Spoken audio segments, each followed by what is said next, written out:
Hello and welcome to the TooFatLardies Oddcast, an occasional podcast for wargamers and hopefully, but by no means exclusively, lovers of all things lardy. I'm joined in the studio by my two regular guests, Nick Skinner and Richard Clark, both wargames designers and having a rules catalogue stretching back over 20 years with such smash hits as What a Tanker, Chain of Command, Sharp Practice, and I Ain't Been Shot Mum to their names and in their repertoire.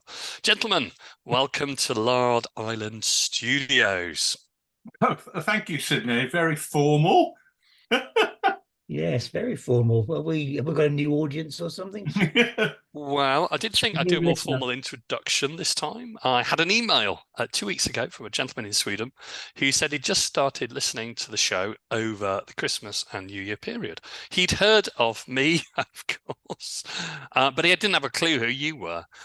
So, chaps, I'll let you introduce yourselves. Who are you, Richard Clark? I'm the tall one. Well, that's great. And Nicholas? Well, I look up to him, but down to you. That puts me somewhere in the middle. That's not really quite the introduction I was hoping What do you you want could us to give say? about yourselves. What do you want us to say, Sid? We've worked together for a long time, designing games, playing games, and having a laugh. Yeah, that's it, really. And I'm the tall one, and he's the short, fat one, and that's how it works. Tall, slim, I should say. Tall, slim one. Very good. Okay, well, I hope that's helped my friend in Sweden. I'm not sure it has, but we'll press on because it's already February. And we should really start the show by saying Happy New Year to all the listeners, as this Happy is our New first, Year! which is obviously inappropriate on the on the sort of second week in February. This is our first show of 2024. Apologies for not being with you all sooner, but after a gap of 6 weeks, you two, and indeed myself, must have been busy with something in the New Year's show. Nick, you were just bubbling with ideas. So what have you been up to? I, Sydney, have hit the ground running this year. It's only, what is it, 6 weeks old, but already my Trello of activity has been booming. I've got lots done, which has been fabulous. Where do you want me to start, Sid? I can start with some cowboys that I did for What's a Cowboy. Funnily enough, they were nice fun to do. Oh, and I used a technique on them that I'm going to come to when we talk about best bit of the bench. I've done some nice cowboys there. They were good. I've done some what are they called? Canoes, commandos in canoes, Second World War, Cockleshell Hero style canoes. That's been good. We've been playing lots of Go Commando since we last spoke, getting our ideas clear on what a game might look like that's around the commando theme, and taking that not quite on the road, but out to show it to a few people to get some feedback on some of the mechanisms that we're thinking about in there.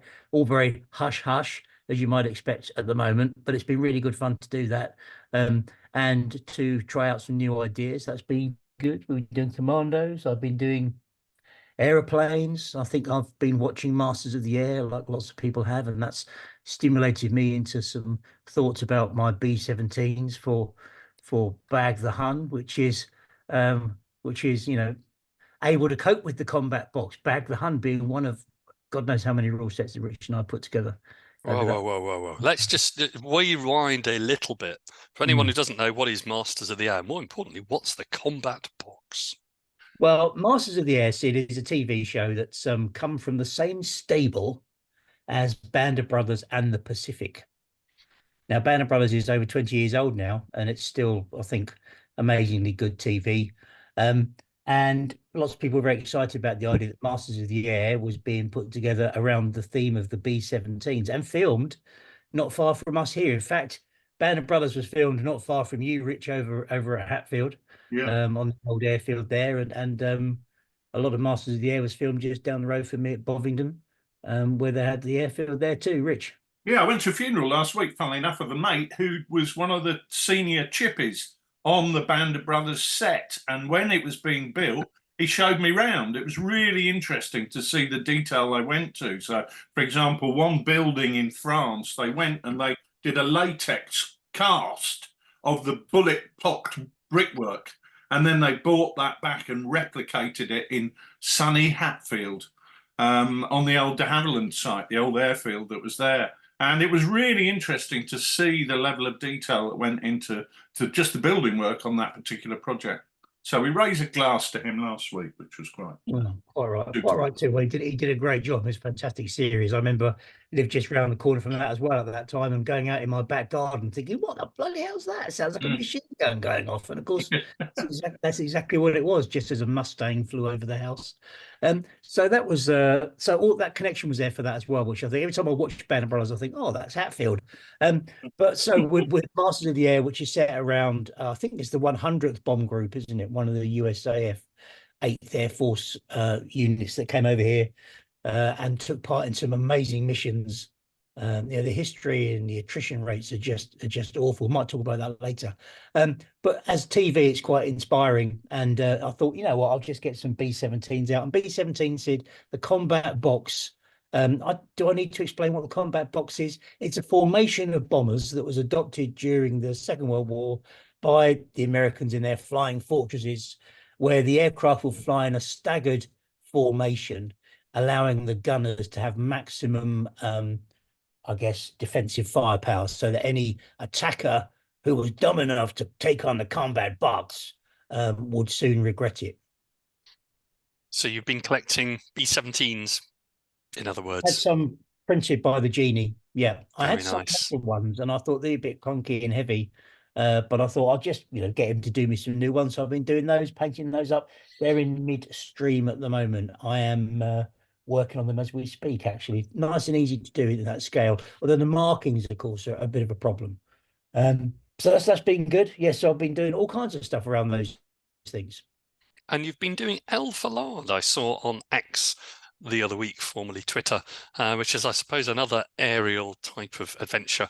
And you're not the only one who's been doing that. I saw Mike as well on Twitter doing the same sort of thing. So do you want to tell us a little bit about that? Well, that's based on out of the B-17 game that you gave me for Christmas, Sid, the Queen of the Skies.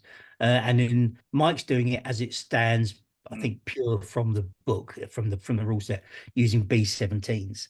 But in the version you gave me, Sid, was a printout that somebody had done of Lancasters, of applying it to Lancasters. Now, Target for Tonight is a game that covers Lancasters from the Second World War, but I thought I'd try this adaptation that's in the B-17 book or game that you gave me.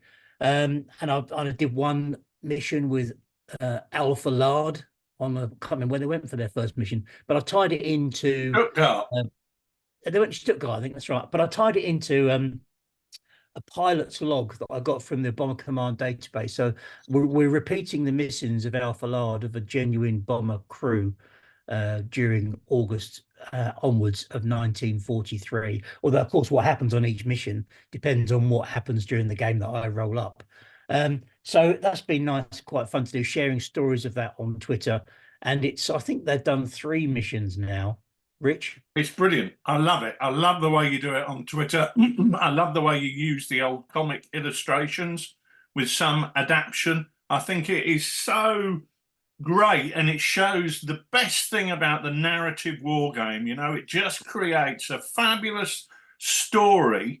And there was a great clip from the Australian War Memorial that somebody posted on the Twitter feed, which was a BBC report from a Lancaster flying over one of the German cities. Yeah. And it was just so evocative when you listen to that. I think it was Chester Wilmot, or certainly one of the famous reporters who went up and did it with the bomber crew. And I just felt that the narrative that you were producing really showed how wargaming can give an insight into history. Well, and fun as well, of course, with Scotch eggs and sandwiches or whatever. Oh, brilliant. And the bloke who shits himself on every mission. That's well, that would be me. Well, I think that's what I'd be doing if I was in a bomber over Berlin. But the last mission they ran was interesting because they didn't get to the target. And I was really quite disappointed. When you roll things up in a game, you think, oh, how's this going to go? Oh, this is the great mission. Now they're going to go on the Berlin raid, and the Berlin raid actually, Rich, that audio you said about was actually recorded on the Berlin raid that Alpha Lard went on in its last mission, but Alpha Lard had to turn back because it got hit by a fighter over Holland, basically, and had to turn back and head for home. But that audio that I think it's somebody, Win Thomas, isn't it? Winford Thomas. Yeah, that's right. And he is actually on F for Freddy on that mission to Berlin on that night, and that's the mission he's describing, which is really quite makes my spine tingle. Really, oh, it does. I don't know quite what their next mission is. One of their crew, I created some additional random events that can occur to the crew in between missions, and what does their CO think of them, etc. So their CO was okay that they had a lost engine and came back. His opinion on them didn't change, but one of the crew, the wireless operator, has been rotated out. So we're going to have a new crew member for the next mission, and I've got to roll up some kind of background for him. Why was he? What happened to the old one? He was sent. He's off on a course. Oh, right. He's just a random event took him out. Right. Brilliant. I love it. I really love it. I really enjoyed reading the ones that you put up, and it's just a bit of fun, but it isn't. It's more than that. It's hugely evocative. It's really good. I mean, probably because my father was on bombers. For me, it was kind of weird, but good. Loved it. Thank you. Yeah, we'll do another mission, I think, at some point then. I'm sure we'll all look forward to that, and also the other ones from Mike, who's Cake Weaver on X/Twitter. Yeah. If anyone wants to follow Mike, he's also doing great sterling work. But Rich, what about you? Your X/Twitter timeline suggests that 1 minute you're going commando, but the next you're in the buff. So what on earth's been going on there, mate? It's a bit of a theme, isn't it? Going commando 1 minute, in the buff the next. Well, I'm busy developing new rules. It's strange how you end up doing things, to be honest with you. I've got I'm going to be running in the buff at Hearts of Lard in March, and so I really wanted to get back into that, having had the sort of bit of a break over Christmas where things take a sort of natural slackening off. So I had a game of that at the club on Tuesday night, which was good fun. I had some ideas there that I wanted to introduce about command, really just making sure the basic mechanisms are all there, and they are. So that's the basic mechanisms. Now we're looking at how we introduce command decisions and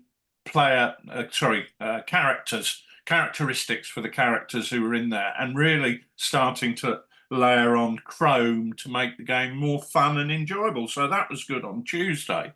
And then on Wednesday, Nick and I played Go Commando, a local game cafe we decided to take down, and all the adoring people in the cafe could come over and have a look at the game and say what a fabulous looking game it is. Anyway, we were the only people in there, but so that didn't really work but yeah, we had our mate Noddy come down, and he gave it the once over, and we really just the same with that. Really, we kind of are at a point. It's a bit like rock climbing. You go up 100 feet, and then you bang in a little metal peg, and then you can tie your rope on that, and that just says, right, this is where we've got to. Now we can start climbing again. We basically put that in our tucker bag, and we consolidate. So we're kind of at that point, aren't we, Nick? Yeah, we are, and I thought that was a really good session actually, because the last time we'd run it out, Rich, with some of the guys at the club, I'd got into a bit of free fall. I'd lost my footing on the ledge of that mountain and fell back to the last point where we hammered in the thing. So I was climbing back up at that point because I thought, this hasn't worked and that hadn't worked. But actually, the session last week with Noddy was brilliant, because when you roll something out in front of somebody who hasn't seen it before, their initial response really matters, because they're looking at it for the first time, and and some of the things that Noddy said about some of the things that are in the rules absolutely were the kind of thing that we want people to be thinking when they first encounter the game. And of course, for us, we can't see it through those eyes, but exposing him to it for the first time, was really good. The first point of contact with a new set of rules for anyone is really important, isn't it?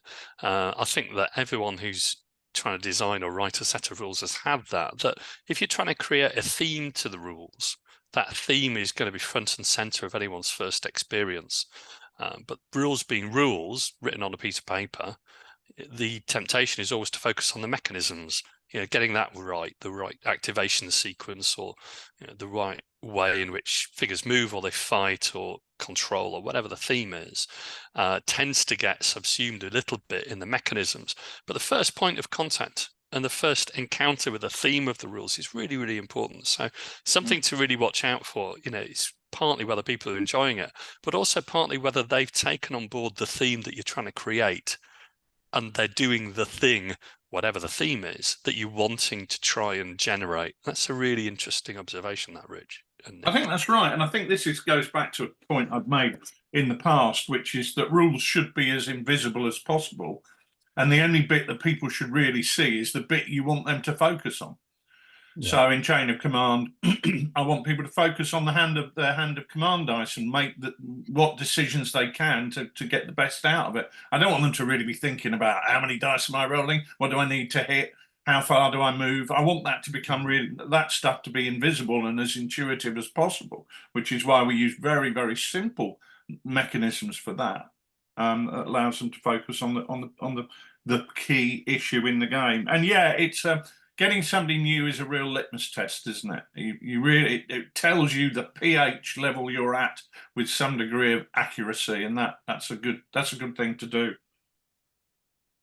So you mentioned in the buff, I think I've been busy with lots of stuff, to be honest with you. General Darmay, we finished editing that, which was really a real milestone this week. So we've got General Darmay up at the moment on advanced order. Order the hard copy and you get the free PDF with that. Those rules are being released on the 4th of March. So only a few weeks to go now to get your advanced order in. So that's really exciting. Midgard, we've got to the point where we're handing it over to the design studio, who are going to be taking that and putting that into production. And that's actually freed up some time on my desk to allow me to finish off the text for the Far East, go through that. And that's now with the proofreader. So that's really good. And I'm now at a point where I'm doing some work on the artwork for that. So that's been really, really busy. So it's a mixture of playing games for the future, investing in the pipeline, and also getting that pipeline clear from the blockage that I've been talking about for so long, because we have 3 things jammed in a pipeline that's only big enough for one thing. And that's now happening, and it's all freeing up and going forward. So I'm full of enthusiasm. I forgot to say, Sid, that also going on the road with games and rules, I took a Hell's Highway scenario, a Market Garden scenario, up to A Deacons and played that with him as well as part of that Go Commando trip. I wanted to test some scenarios there. So it's been a really good testing few months, actually. Been an excellent 6 weeks start to the year so far. And that's perfect timing, because once the Far East is done, I'm moving straight on to Armour. So that is just not far away. Nick's had it on my desk for a long time. I know people have been nagging him. Nick's telling lies. Nick hasn't really written it. But actually he has, and it's just been on my desk. So that's coming soon, folks. I'm really, really looking forward to that. It's funny when you're mentioning these different projects. I had a look through the back catalogue a couple of weeks ago, and did you know that General Darmay 2, I counted, would be your 31st set of rules that you've published since we all met each other, well, when I met you both in 2000. So that's quite an impressive slate of different rule sets over a variety of different periods. You were working as a waitress in a cocktail bar, weren't you, Sid? I shook you up and turned you around. You did, and you can put us back there too, Sid. That's the only thing we're very aware of. But yeah, is it really 31 rule sets? I counted 31. Okay. Right. Well, how many can you name? Let's not go there. No. I can't remember what I did last week, so I've no hope of naming 31 rule sets. But yeah, we've done a lot, haven't we, I guess? But there you go. Still more to do. Yeah, loads more to do. That's Yeah. the really positive thing. Is And it? 31 represents what's come through and out the birth canal. There's still a lot of Yeah, other things in there that never quite got that far. yeah. Look at the Renaissance stuff we did a few years ago, and just there's games that I was talking to somebody about in the buff. When's it going to be published? And well, it might not ever be published. All I'm doing is using the game to try out different mechanisms. It's a test bed, if you like, for different ideas. Now, when I say it might not ever come out, at worst, it will be an article in Lard magazine. At best, it will be a published rule set. But who knows where it is? But sometimes you just play games and periods because you just want to try ideas out. So that's one of the things that I'm going to turn back to a little bit later in the Oddcast. So hold that thought. But at the moment, without further ado, I thought we could put our coats on. This is a fairly chilly morning, and head down to the workshop to see what each of us have been up to.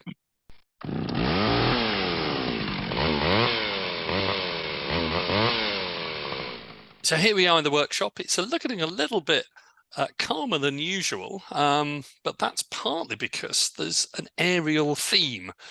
So they're not taking up the huge amount of terrain that we would normally have, but there's quite a lot of aircraft around.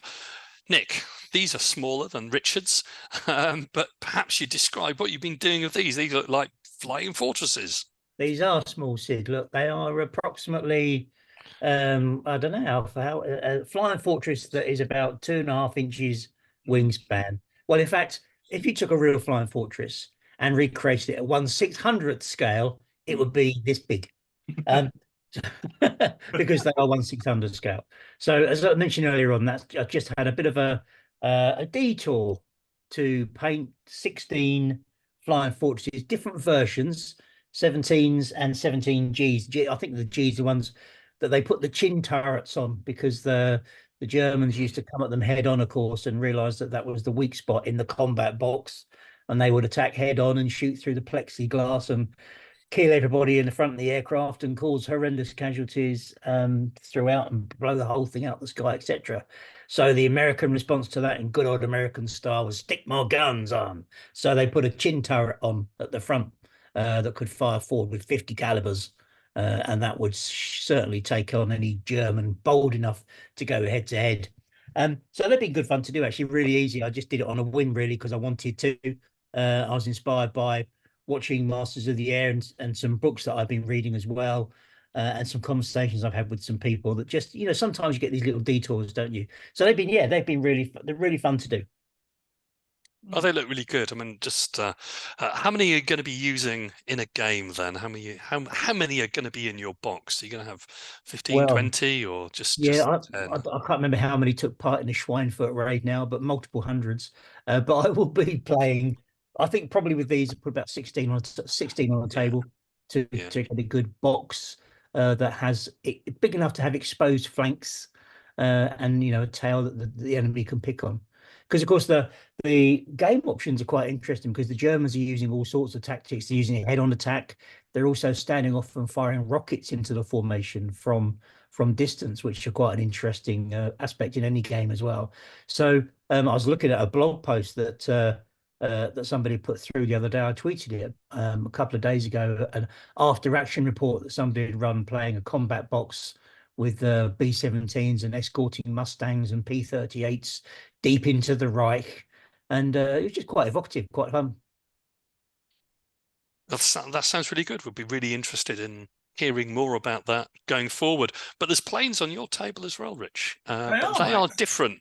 They look much more desert type of camouflage. Come on, talk to us about that. I know I've seen a few things on Twitter relating to these.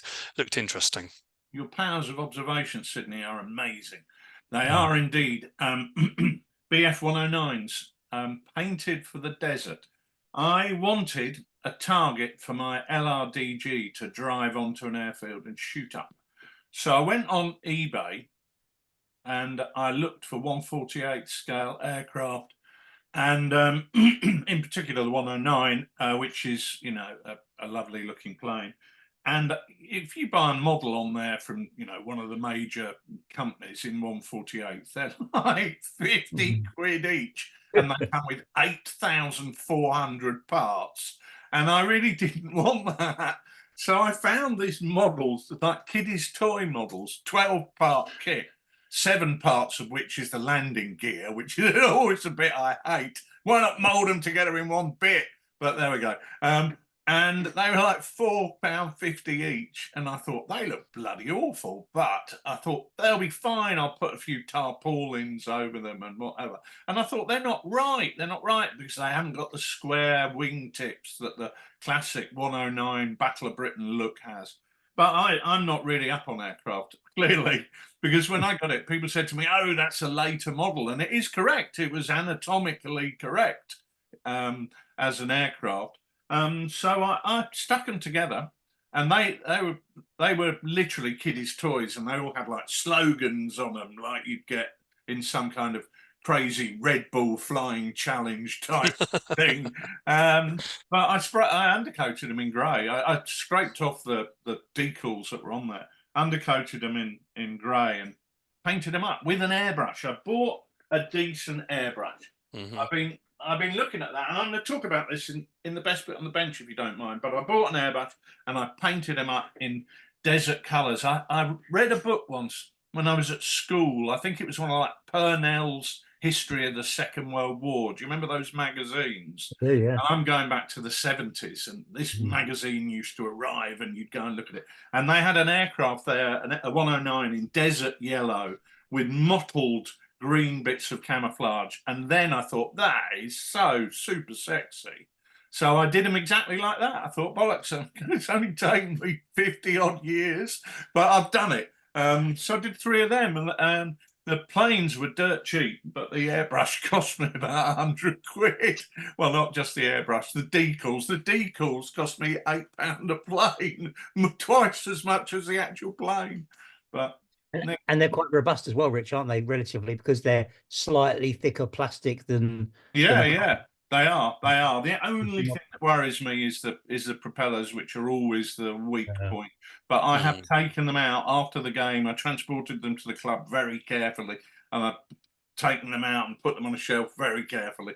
So I'm very aware of this sausage fingers nonsense that people keep spouting. So, Yeah.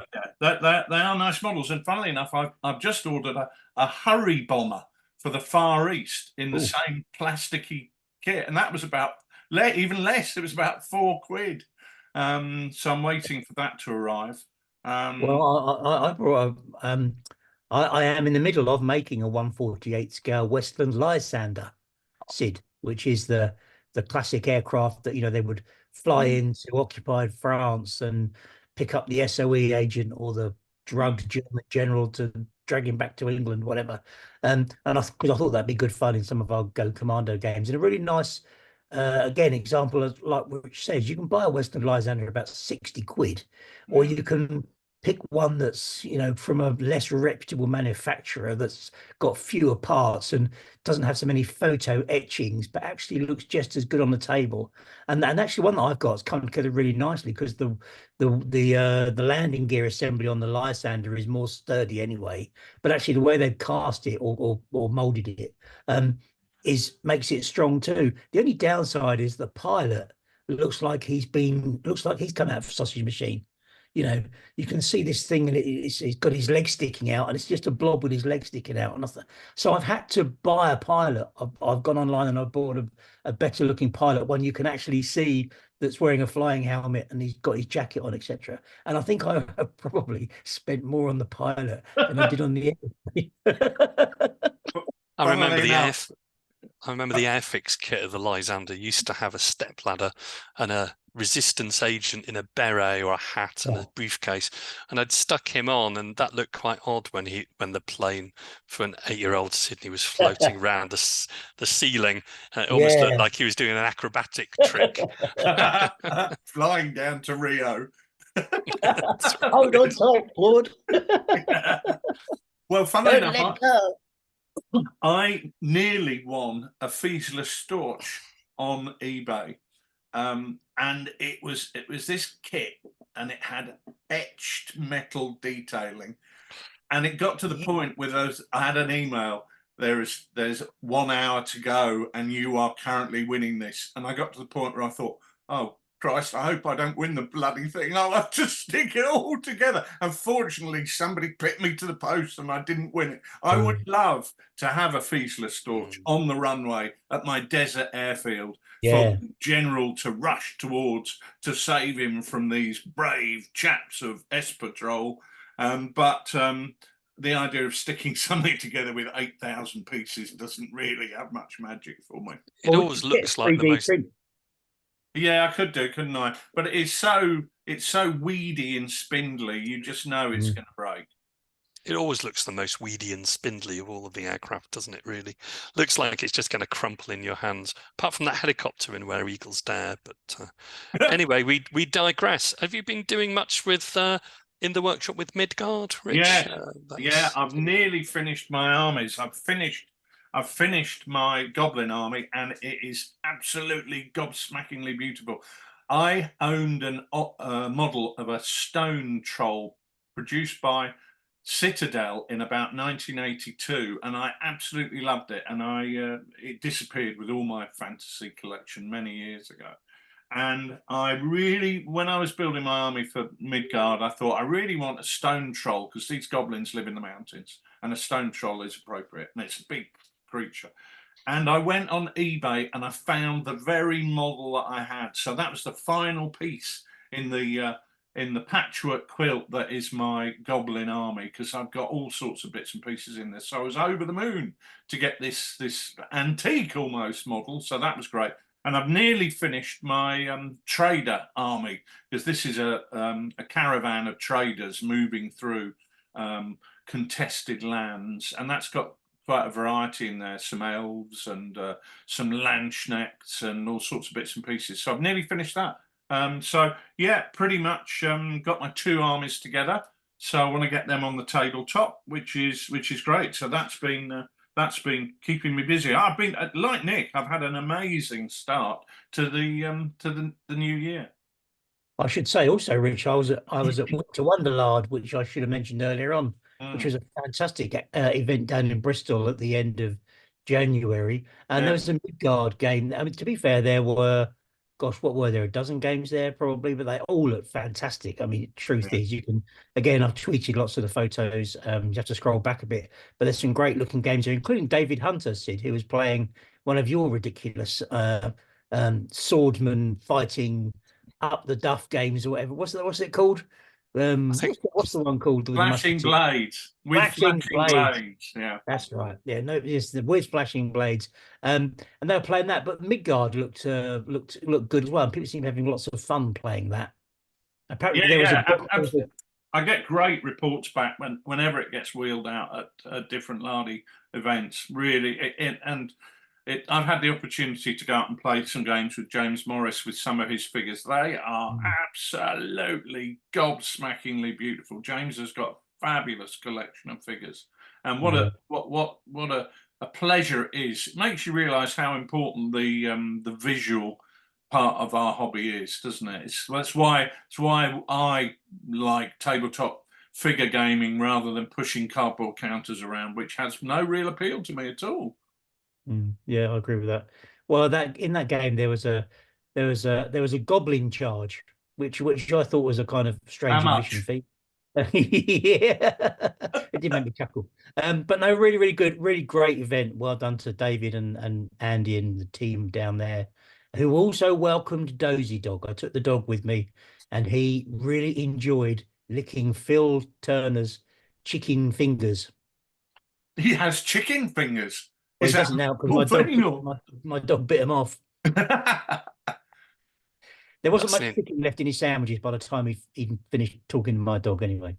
Right. Well, if we're going to name drop events, I'm going to name drop an event. And I'd just really like to give a shout out to Peter Rossetti and all the guys in the managing committee who ran Lard Down Under Zone at CanCon in Canberra in Australia last month at the end of January. The photos and the reports coming back from that looked absolutely amazing. Everything from Ray running his 2 mil Ancients game there with Strength and Honor right the way through to Peter Rossetti running out some games that he's talking to me about publishing in the future. So we've got everything from tiny to large, from ancients to modern, the whole thing. So it really did look good. So, and tremendous feedback. Really interesting how CanCon focuses hugely on competitions.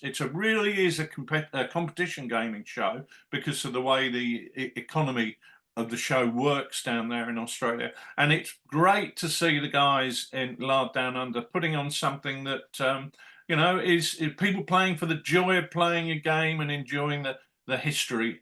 So well done to everybody who was involved there. There were some superb looking games on there. And a big thanks to Mark, Tactical Painter, for posting a load of pictures. I said to them, please post some pictures. And Mark came up trumps with some great photos, not just of his First World War game, but also pictures of the event in full. Sadly, no pictures of Pikachu this year, which I was particularly keen to get, but Pikachu apparently was absent. I'm really sad to hear that. But hopefully, Pikachu, if you're listening, I'll be coming down to CanCon next year, and I'd love to see that ring of confidence one more time. Well, that sounds like a date that I'm sure Pikachu will be looking forward to as much as the rest of us, Richard. Well, that's great. It's great to see that CanCon was a big success. Huge congratulations to Peter and all the guys down there. That sounds fantastic. Do we have, though, a best bit on the bench, gentlemen? I do. I've got two, remarkably, and one of them is to do with CanCon, Struth. And it wasn't on my bench, it was on the CanCon bench. Battlefieldaccessories.com.au is a company in Australia who makes stuff in MDF, and they produce loads of stuff for our games, which is handy for the guys down in Australia. They've got What a Cowboy game counters. They've got patrol markers, which you can use for obviously chain of command. They've got force morale trackers for chain of command. But the thing that really, really caught my eye, there was a big game of Pickett's Charge going on there, and they used some blinds. They created some blinds, and they've got them for Napoleonic games on their website as well. Now, this measurement might not mean very much to me, but I'm sure some of you will know what it means. The Napoleonic blinds, for example, are 140 mil by 45 mil. Now, in the real world, that is roughly just short of 6 inches by just short of 2 inches. And that's the blinds that they use on the table when you've got hidden troops. And I just thought the way they printed them out with lovely flags on them and top-down pictures of figures really looked attractive. And I just wanted to give them a shout out and thank them for providing the Pickett's Charge ones for the guys at CanCon. I thought it was an excellent product and well worth a mention. But my best bit on the bench personally is an airbrush, right? Now, I've talked about airbrushes a lot in the past, and I've always shied away from spending any real money on them. And once again, I shied away from spending huge amounts of money on them because you can get some really good ones out there, and they're equally expensive. I didn't want to do that because I've always broken them.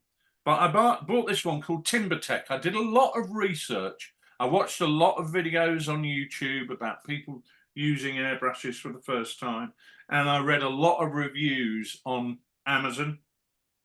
And this TimberTech airbrush comes with a mini compressor. Now, when I say mini, it's about the size of a mini. It's not actually. It's about, I don't know, what's that the size of? Cat. A cat. It's the size of a cat. It is about the size of a cat. It's it looks a bit like a size compressor. It's got 4 little. It's like a little metal cat. It's got 4 legs and a head. Yeah, okay. It's a cat-size compressor.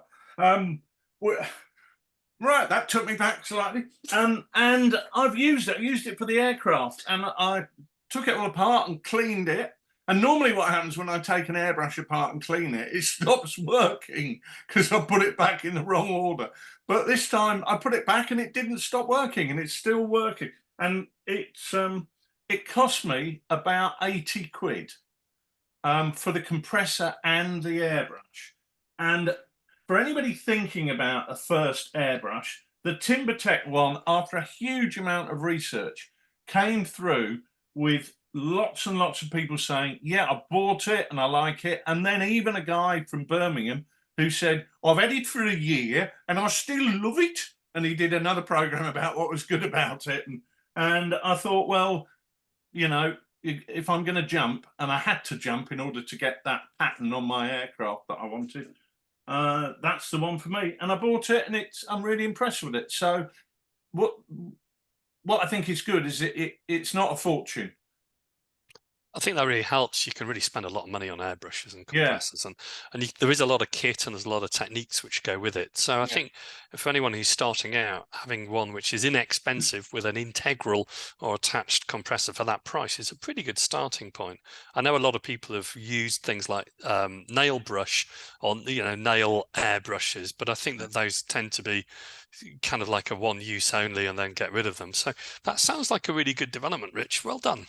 That is right. Actually, I've used the nail ones in the past, and they often come with a little mini compressor, which is just like an electric thing that is roughly, I'm trying to think what animal it might be the size of, a small tortoise. And so, or a terrapin. You use them and then you might as well throw them away. And when you spend 20 quid on it, and you think, I've got a huge batch of German tanks to do, maybe for chain of command or something, and you spray 20 tanks, and you think, oh well, that was £1 a tank. That, that's not too bad for a disposable product that I know is going to break. But actually, my mum always used to say, buy cheap, buy twice, and she was right, because I bought cheap, and I've done it half a dozen times. By spending a little bit more, I think I've got a product that is going to last and actually be a weapon that's always there in my arsenal. I can only hope so. Well, that is very good indeed. Nick, did you have anything for the best bit on the bench? Well, it sounds like Richard's got a really good candidate there, but I have got one thing I'd like to throw in there, which is well, I don't know what size that is. The size of a mouse that's been cut in half, probably. It's or a very large cockroach.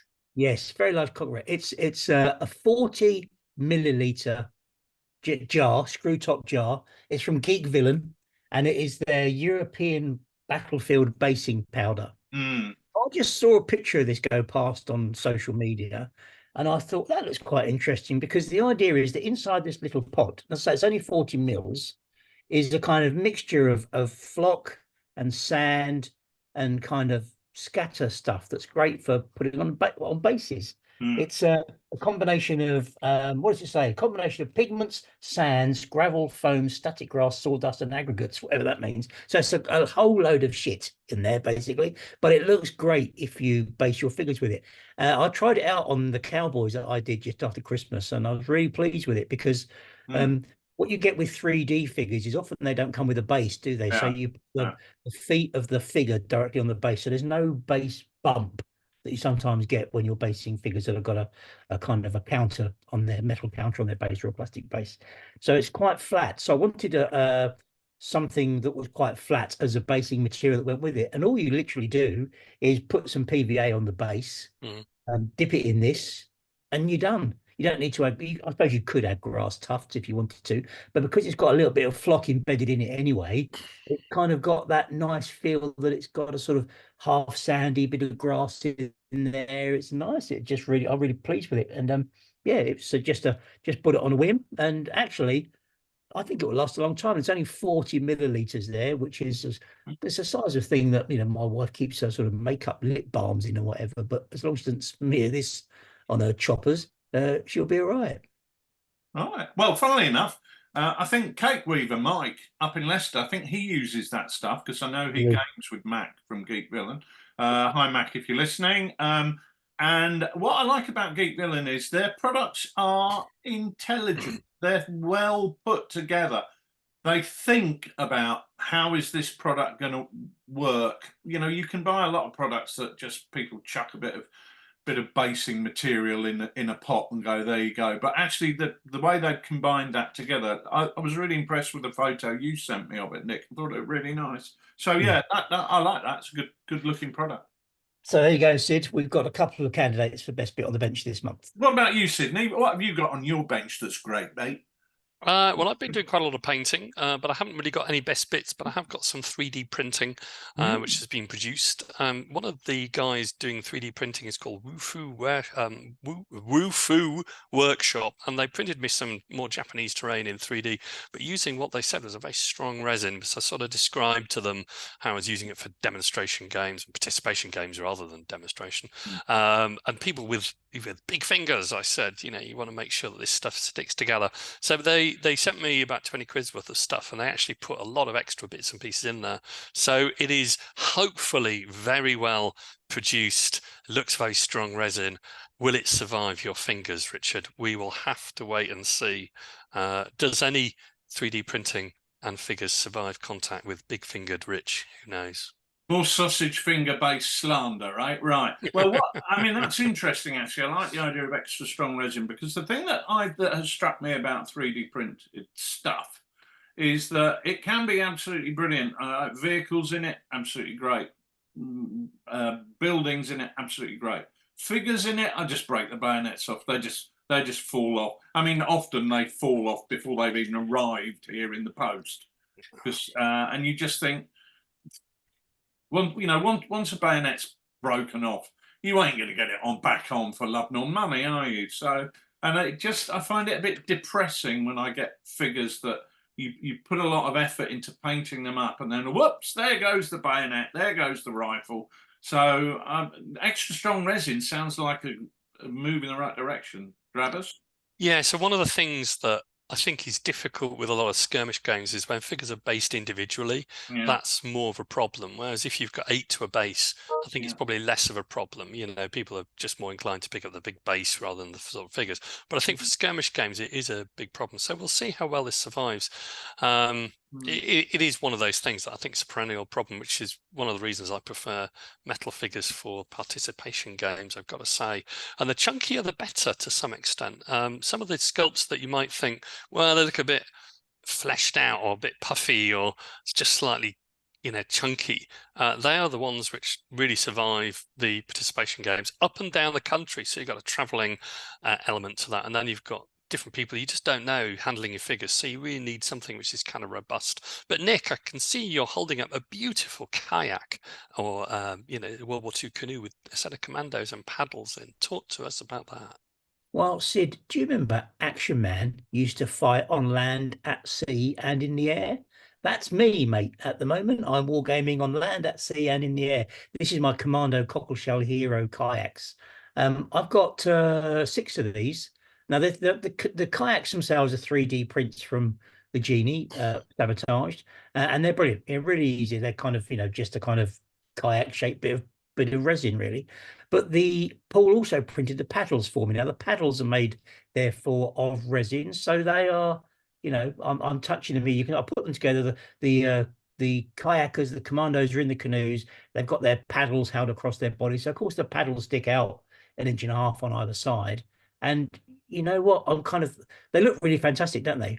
But I wouldn't dare play a game with Richard with them because they would break. And so I'm thinking to myself, well, if I'm going to put these on a game table, I'm going to have to base them at least, because basing them will give them some protection, at least the kind of lower ends of the oars, paddles, that will give them some kind of protection. And you said to me, Sid, earlier on, didn't you? You said, well, they look great, Nick, but why didn't you? What did you say? Why didn't you use a metal pin and drill out the ends of the paddles and replace the resin with the paddles and insert the resin over the? And you just described a process to me that sounded too horrendous. So obviously the position is, you kind of compromise. Do you want it? I wanted to do them quickly. I wanted to look good. I didn't want to spend hours and hours drilling them out because I knew that I didn't have the patience or the time for that. But there's a dynamic there as to how long you spend painting them as well, isn't there? I mean, if you're going to produce something which is slightly flimsy and you've got a quick build, does that bleed into how long you actually spend painting them? Because you know that the survivability of something which is as beautiful and delicate as that over 10 years, that's just, how many games you're going to get out of that. So how long would you spend painting it? Well, Just it's modeler versus wargamer, isn't it? The modeler in me wants it to look nice, and what I've got with the nice prints there looks really good. But the wargamer says, put those on the table, mate, and they'll be broken in 5 minutes.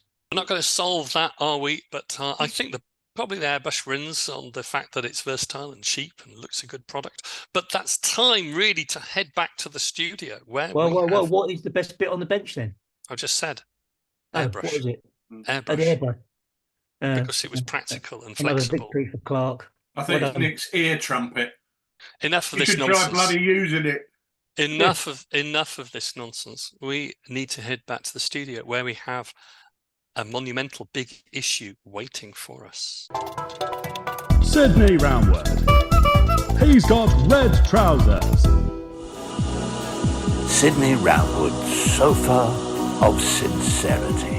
So right, chaps, a change of plan here. I did have a big issue waiting for us, but I've changed my mind after our discussions really during the course of this podcast. I had an email from David Trelawney, originally from St Ives in Cornwall, but now in Windhoek in Namibia. David said that he'd noticed that I, Sydney, tend to focus on one project at a time, whereas, and I quote, the other two idiots seem to spiral around like spinning tops, bouncing off one project and then another. David wanted to know whether focus was important in our hobby, but also as a business. Do you need to have focus, Richard and Nick, when running TooFatLardies? I thought that was an interesting question for you both, because I think that touches on, to some extent, the war games butterfly and hobby butterfly, gaming butterfly in many of us. Who's going to kick us off? Richard. Yeah. Nick. Well, I'm. It's funny, isn't it? I'm less disorganised than I look. I saw a comment on a forum the other week, and somebody said, "Oh, when's this going to be available?" And somebody has said, "Oh, you've got no chance because they've been diverted by Go Commando, and they're doing that now, and so forget ever getting hold of that." And I thought, actually, it isn't like that. I don't spend every waking minute of every day doing one project, so I could be working on the Far East Handbook all day and then play in the buff in the evening. The two are not mutually exclusive. So I do tend to find that during the working day, actually, I am pretty focused on what I'm doing. So, for example, General Dame has been the focus. We've got it out. Midgard has been the focus. We've got it out.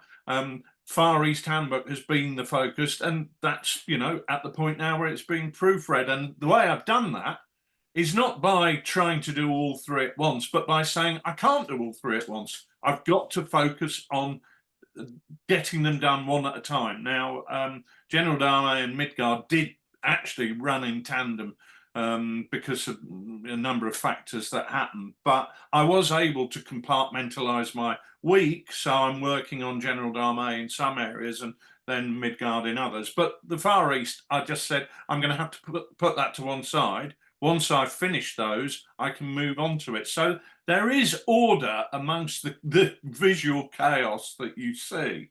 And yes, this last week I did play in the buff, and then the next day I'm playing Go Commando. But that isn't as chaotic as it would seem. The project we're actually working on together is Go Commando. But I also have to be aware of the fact that I'm looking to do things within the buff at Lardy Games Day next month. So I want to get that to a point where I'm happy with that. But from personal point of view, I think I look at people like Yorkshire Gamer Ken, and I admire the way he plows onwards and onwards with his projects and churns out huge amounts of stuff that looks absolutely beautiful. And the same with Gareth down in Wales as well. When he says, I'm going to do a Boxer Rebellion project, he's painted the bloody thing before you finish reading the email. And you just think these guys are so focused on what they're doing. They're able to produce really high quality stuff in what to me looks like record-breaking times. And I think having that singularity of thought and purpose is a great assistance in that. But equally, and I think we all have a degree of this as wargamers, something comes up like Nick's Bombers on telly, Masters of the Universe, whatever it is, and you think, oh, I really fancy doing that.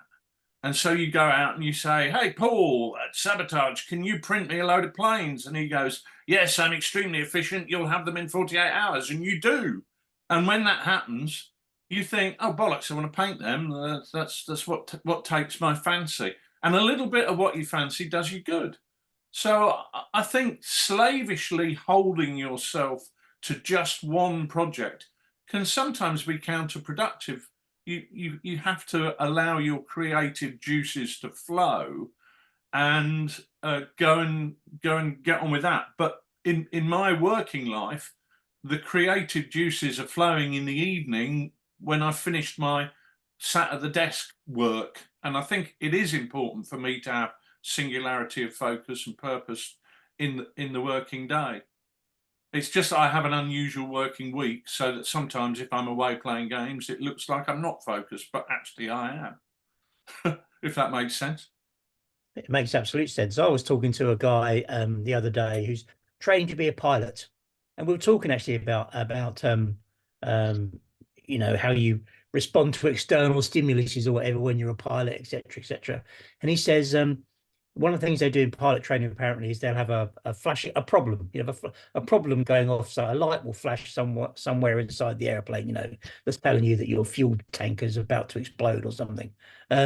And he says you focus. He says your focus goes onto that light. He said, but your focus cannot be entirely on that light, because you still have to make sure you're looking outside the window and checking your altimeter and doing everything else.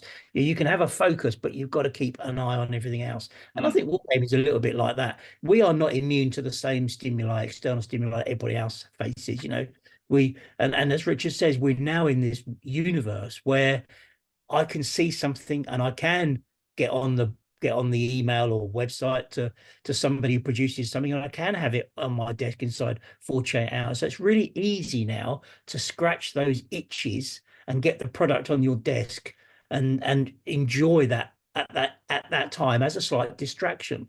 But then again, it's not that much of a distraction because it's still within the broad focus of the hobby.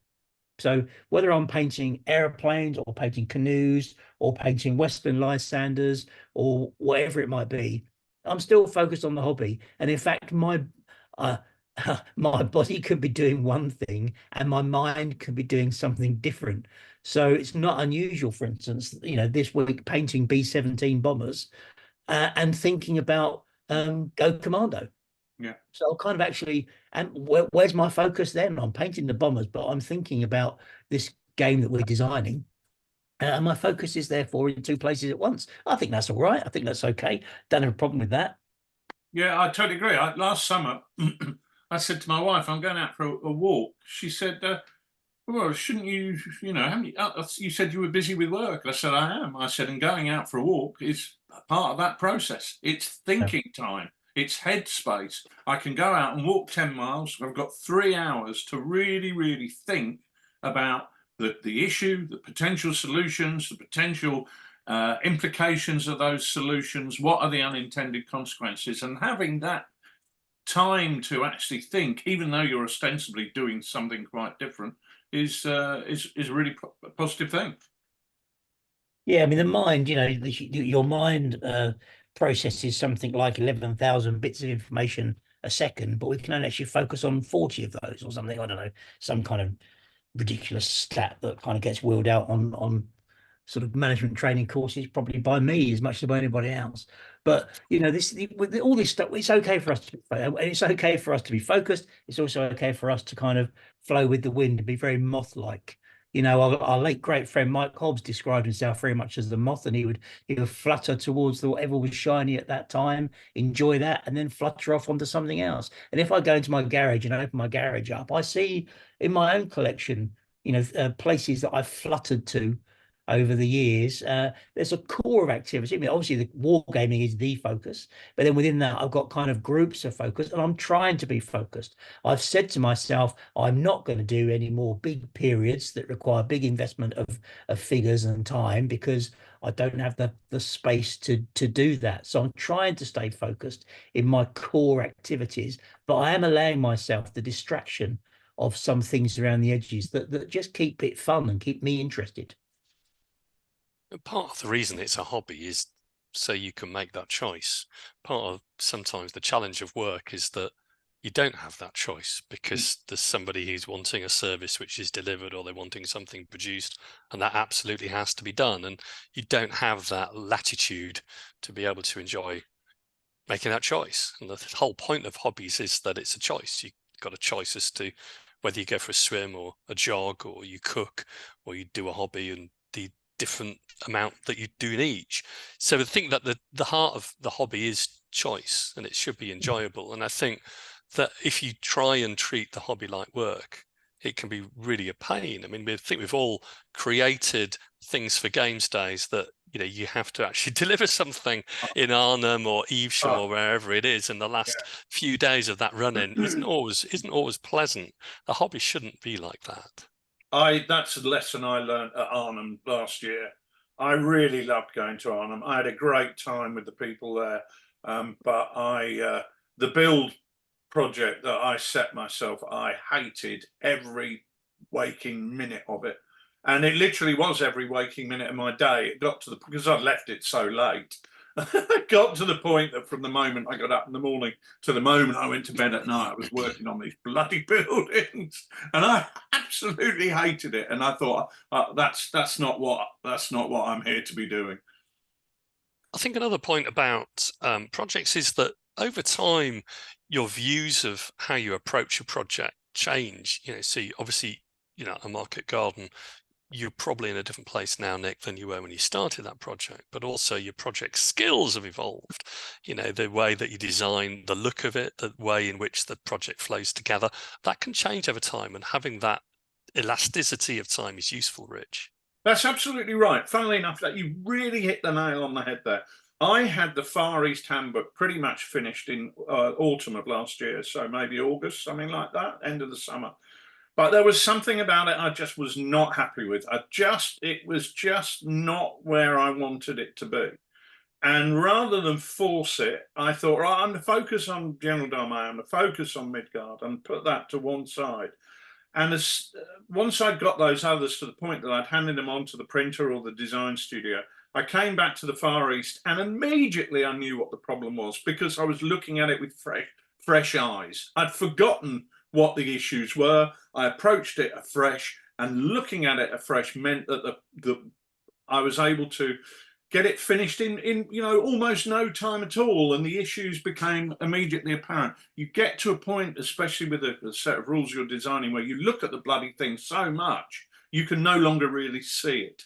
And in that situation, you have to put it away. We had the same with Charlie Don't Surf. Charlie Don't Surf was published for years now, but what many people might not know is it took me 10 years from the point when we started it. It took 10 years for me to get to the point where I was happy with the asymmetrical nature of the game.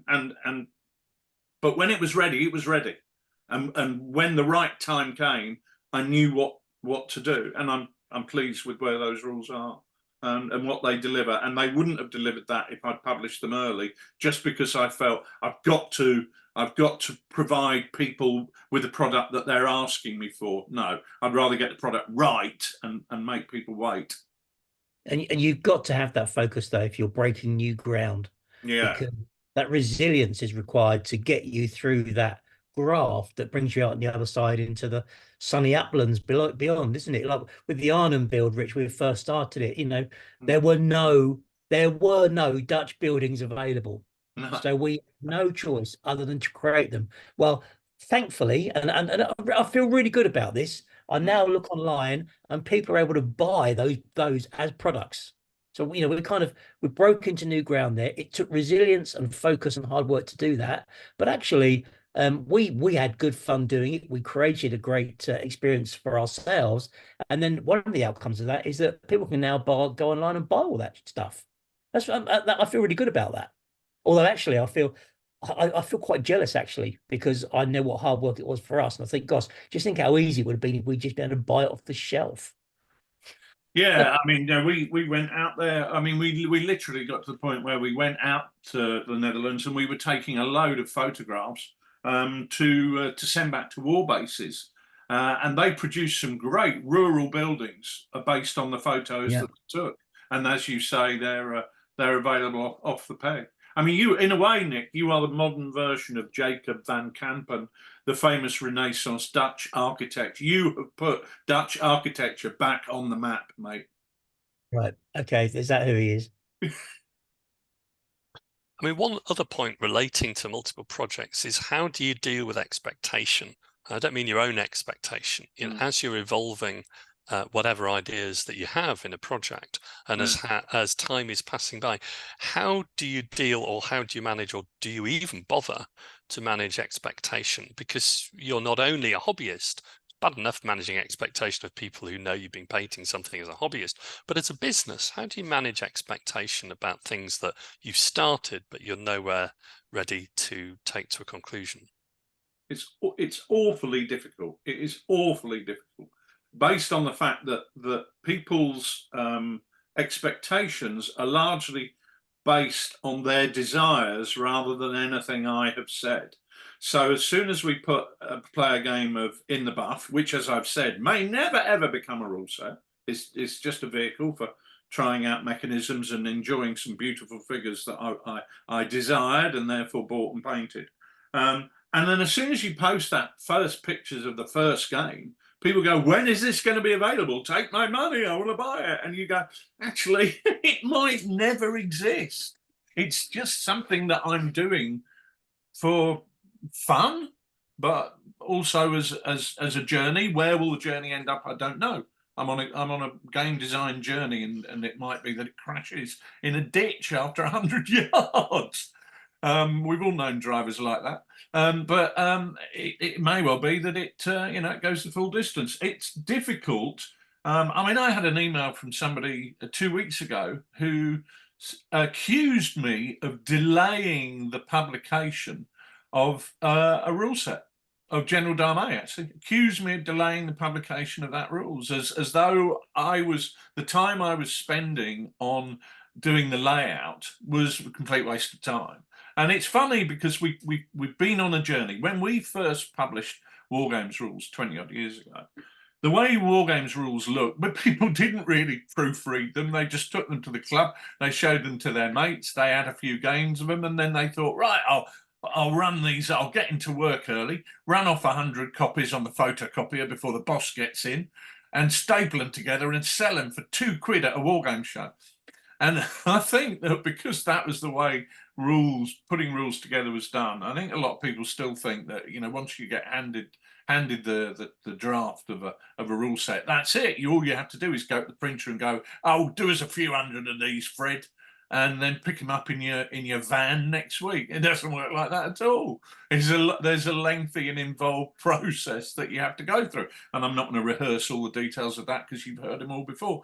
But yeah, I think people's expectations are usually based on their enthusiasm and desire to get that set of rules in their hands, and that's brilliant. I love to see people enthusiastic about the products that we're developing, but I can't. It's not shelling peas. It's not, oh, there's another set of rules just popped out. Yeah, and like the pilot with his flashing light, you cannot purely focus on that one set. You've got to keep all the plates spinning, for your own mental well-being as much as anything else. So there we have it, David. I hope that's answered your question about the various ways in which we juggle either a single project or indeed multiple projects. I think there's some really useful things there for all of us in our hobbying. But now it's almost time for us to say farewell. But before we do, I want us to get back into a habit that we seem to have lost a little bit. So please come this way. I wanted us to go to the library to discuss what we've been reading. I really enjoy talking about the book recommendations that we have, and I know a lot of people do as well. So I want us to come here more often. Let me just hold the door open for you. What books have you been looking and reading during 2024? That's my question to you both. We're only a month in, I know. Nick, where can you start us off with these good-looking titles on the table? Yeah. Well, actually, Sid, while I just line those up, there's a book by Arnold Schwarzenegger called Be Useful, which is really, really good. I admire Arnie as a man who's got a hell of a life history, and he's written this book about how you can be useful. And it's written, I read it hearing Arnie's voice in my head. So if you're into any kind of self-development at all, Be Useful by Arnold Schwarzenegger. But for our purposes, I've got two. Now, where would you like me to start? On the ground or in the air? Why don't you start it up in the air and then Up in the air. Okay. So the book that I've got, well, I spoke about Masters of the Air, and we've known that this was coming for quite a long time. And in fact, my son, when he was home a year or so ago, narrowly missed out on being in Masters of the Air because they were just up the road from us, wanting men of a certain age to go up there and be extras. And unfortunately, he couldn't go to one of the events and missed out. But that would have been fun. But so we knew this was coming, and I've been thinking about books in advance. And actually, I've noticed a bit of an upswell in products, and books around the 8th Air Force and the American experience, I guess, of World War II in the air over Europe in the ETO. Now, there's a book came out I think it was just before Christmas or just after Christmas. I've got it on audio book. It's written by Paul Bingley and Mike Peters. Now, Mike Peters, we know, friend of the show, and been to Lard Island, in fact, as well, to the game with us. Yeah. And now Mike is, as we know, former Army Air Corps or whatever they call themselves. Sorry, Mike. And an expert in glider pilots. He's already written about the glider pilots in Ireland, of course, which was our initial point of contact. But as a military historian and battlefield guide, Mike's teamed up with Paul Bingley to produce this book called Bomb Group. It's the 8th Air Force's 381st. And the Allied air offensive over Europe. Now, I've been listening to this on audio. I was listening to this into the start of the new year. I think there's only 2 history books, Sid, that have ever made me cry, and this is one of them. And the reason, the other one, by the way, is Gallipoli by Carly on books on Gallipoli, which is horrendous. But the story of the Bomb Group is just a story of attrition. It's a story of how a well-trained, well-organized unit arrives in Europe and then just gets decimated in its missions, to including places like Schweinfurt and Regensburg, and all those missions are all chronicled on here. And the story of the pilots and the seems like an endless procession of losing crews. They lose a massive amount of crews, and the attrition rate apparently is higher than the US Marines in the Pacific for these guys that are flying these bombers over here. It's colossal. And the impact also, actually, the bit that in the book that really got to me was, of course, the aircraft. The Americans name their aircraft as well. We spoke about Alpha Lard, but these have got names like sort of Tinker Toy and various other names that they give these. And it's almost about the story of the planes. Becomes you become, well, I had a sense of emotional attachment to some of these planes that you hear about them on their mission, and then you hear about them going on a mission where they're coming back on one engine and just make it, and then 2 weeks later it plows into a field during a test flight. And it got a really interesting, absorbing narrative, and actually gives lots of background to Masters of the Air, and also included amongst it. So they've got the narrative of what's going on with the unit history, but included in that also they've got little sidebars of how things work. Or how does a B-17 work? How does a combat bot works? How does the organization of the Allied air offensive over Europe work? So these kind of things that place the story into context as well. And I really enjoyed it. Really good read. Excellent on audio book. Yeah, quite moving too, I found. So that's my recommendation. Bomb Group by Paul Bingley and Mike Peters. And by the way, they've also got Mike has also got a podcast called The Mighty Eighth. which kind of goes alongside this excellent podcast that he does as well with a guy whose name I forget, but who also presents Farmers Weekly. That's a good selection. Well done. So who's I think next? it's Farmers Me. Weekly, or one of the Farmers podcasts anyway. He does. I'm sure Charlie will set us straight on that. Who's next? Me or you, Rich? You, Sid. I'm intrigued to hear what you've been reading. In fact, I'm amazed to hear you can read. But go for it. I can read. I brought my 2 books in here. One of them is very large indeed. The first book is the book that one of you bought me for Christmas. I can't remember who bought me it. It's called State of War, The Violent Order of 14th Century Japan by Thomas Donald Conlon. It's a really interesting book about, from a perspective that I hadn't seen before. So the guy is steeped in Japanese history. He's taken the Nambokucho Wars of the 14th century, which is kind of slightly equivalent to the Wars of the Roses.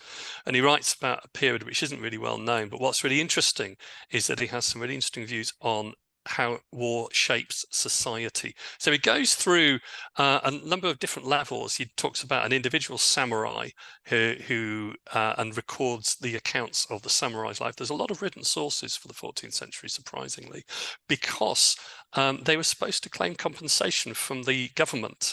It wasn't a civil war in which there was no government. There was a government throughout the whole of the Nambokucho period, and warriors claimed compensation as a result of their injuries and wounds. So you have really good descriptions about battlefield conditions and battlefield events from the samurai claiming compensation for the government. Very unusual. But he goes from the lower scale to the higher scale of how war changes society. That's a good book. But the other book which I've got, which I'm about 2/3 of the way through, is called Kaigun, which is a monumental piece of work. Strategy, Tactics and Technology, the Imperial Japanese Navy, 1887 to 1941. So it doesn't cover the Second World War. It's quite a gloomy book in some ways. It's quite a dry book, but it's gloomy for a wargamer, because I think the really articulate argument throughout the whole of this book is why Japan went and created such a massive navy only to face cataclysmic defeat in the Second World War. And there is this point which runs through the book that tactical and operational problems can be solved with difficulty. Strategic and political problems are fatal, and they cannot be changed. And Japan's problem in the Second World War was a strategic failure.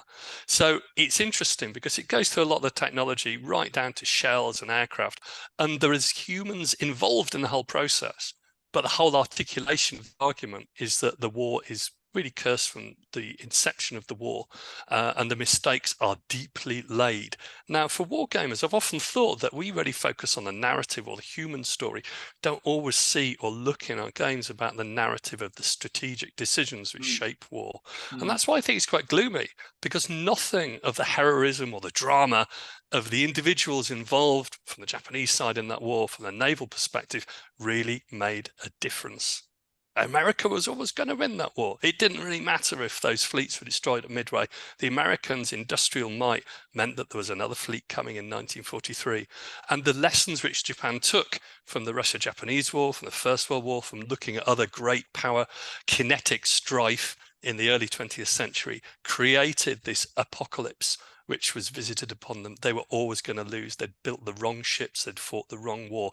It's a magisterial but terrifying book for a wargamer, because what is the point of fighting a war which, in a way, you're always going to lose? I think it's really interesting sometimes to sort of step back from the tabletop and think, why are these forces fighting?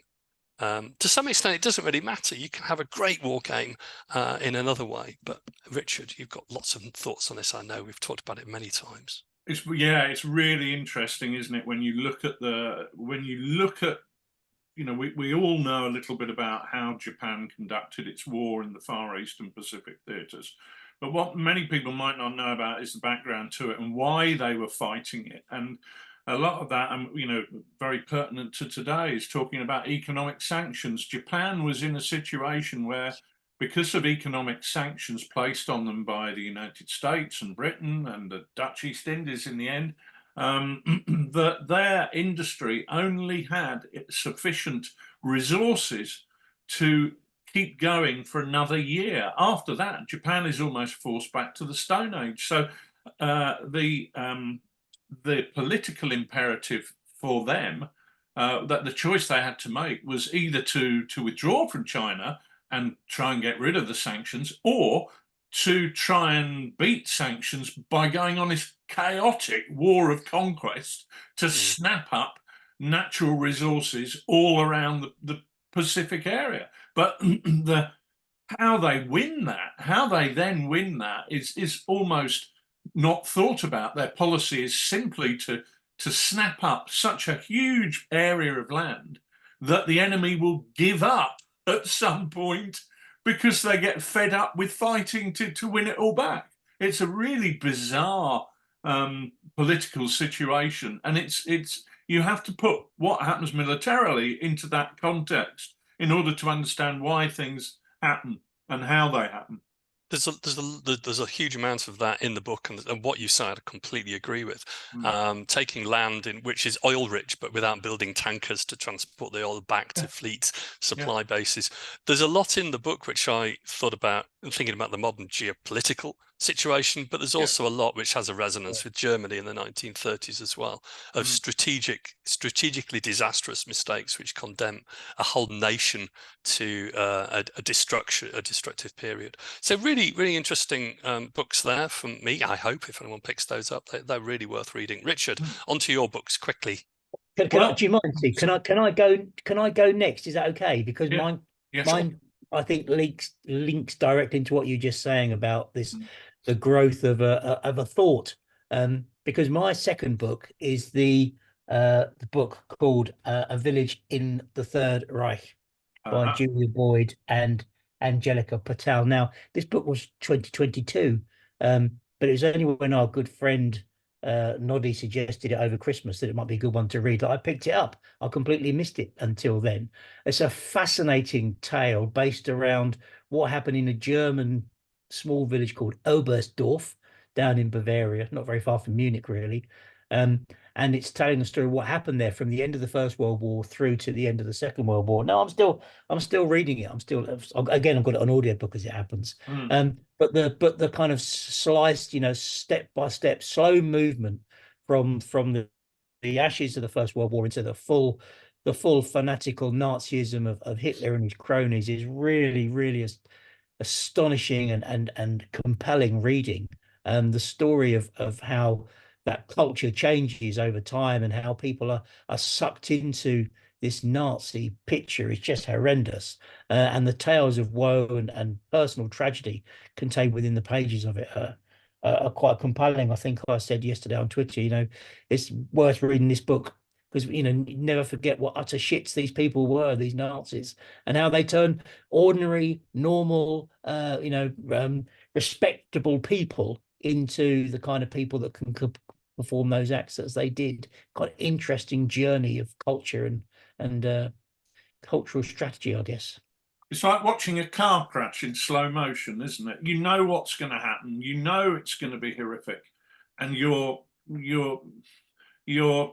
almost captivated by seeing it happen, even though you don't want to be.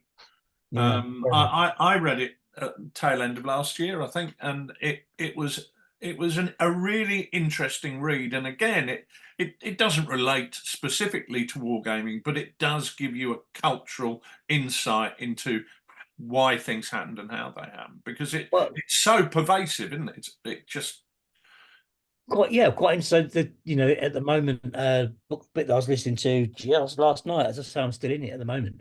The 1941, the Germans have gone off to fight the Russians. The guys from the village that are in the military have gone off to fight the Russians, and they're marching through towards the Russian front, thinking that they're going to combine with the Russians to do something against the British. They don't think they're going to be invading Russia because they're their friends from 1939 that helped them out with in Poland. But of course, they've got such a clash with Bolshevism and communism and what have you. We know exactly what's going to happen, but this guy is marching to the front, not believing that they're going to go to war with the Russians. It's just really fascinating.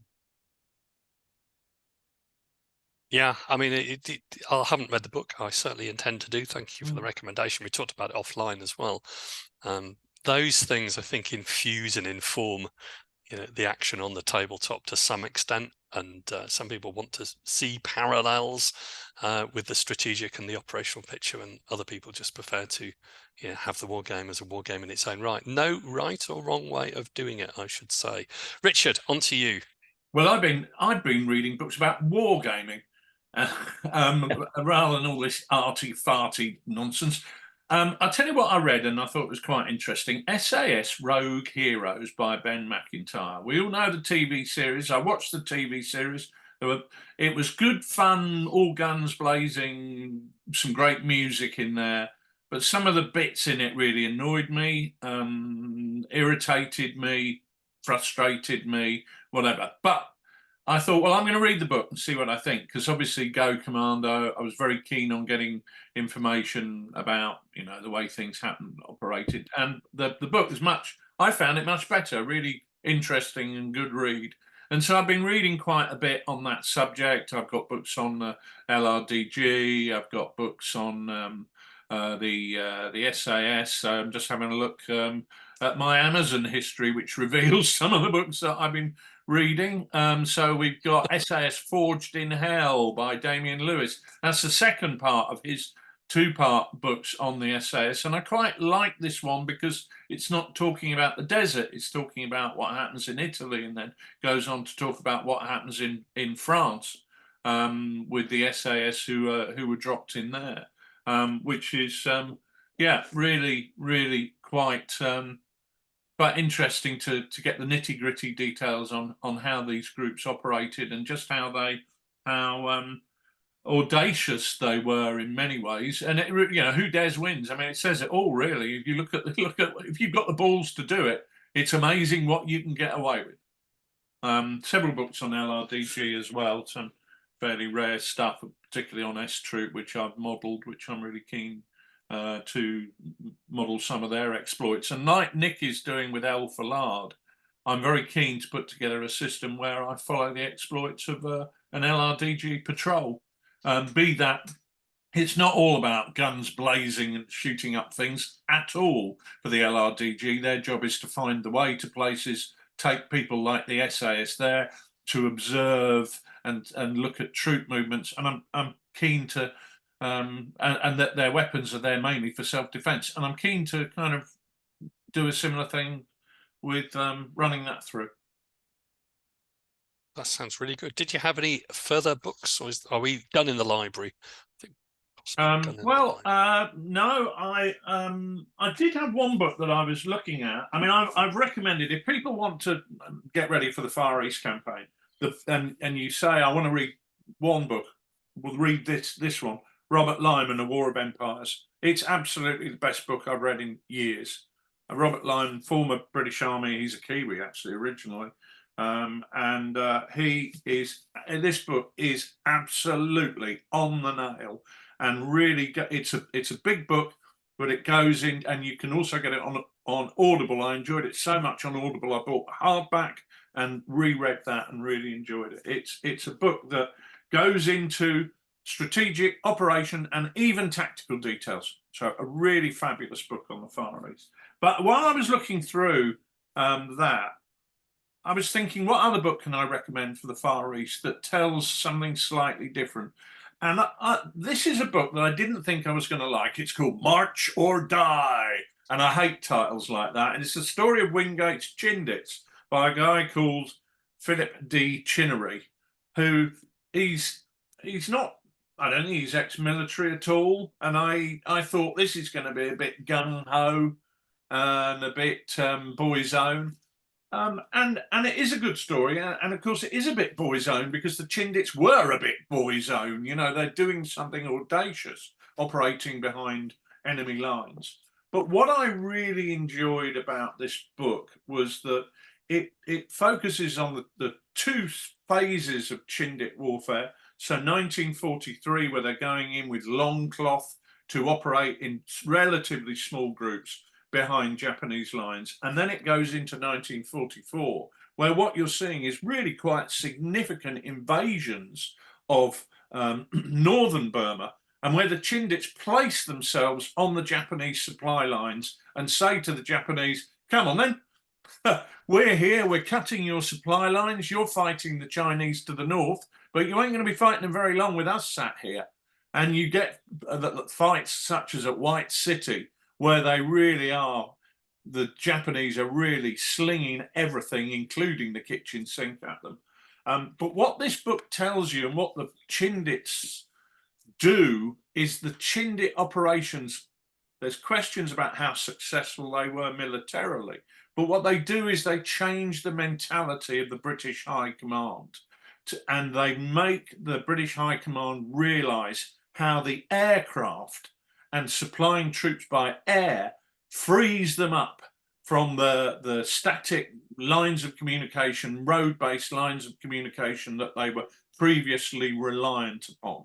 And the Chindits change the way the war is fought in the Far East by setting that example. And I just thought this was a really, really good book for somebody who doesn't want to immerse themselves into technical details of the development of the Indian Army, which I've done all that, and they're really interesting books for me, developing the Far East Handbook, but they're probably not a great read for your average wargamer. But something like this is a fabulous read.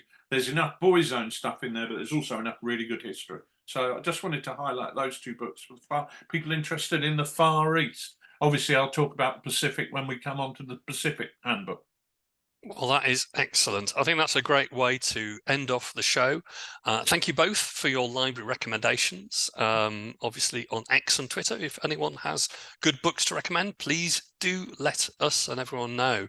Next time we'll be back, and the show and Games Day season will be soon to kick off, so we can talk about those events for the calendar and what we're going to be up to for 2024. But for now, I think I'd just like to thank everyone for listening, and thank you to my two guests, and we'll let Roger Barraclough and his band play us out. Goodbye.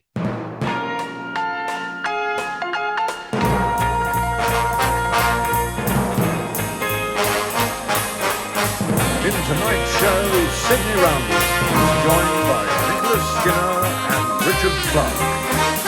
Music by Roger Barraclough and his band.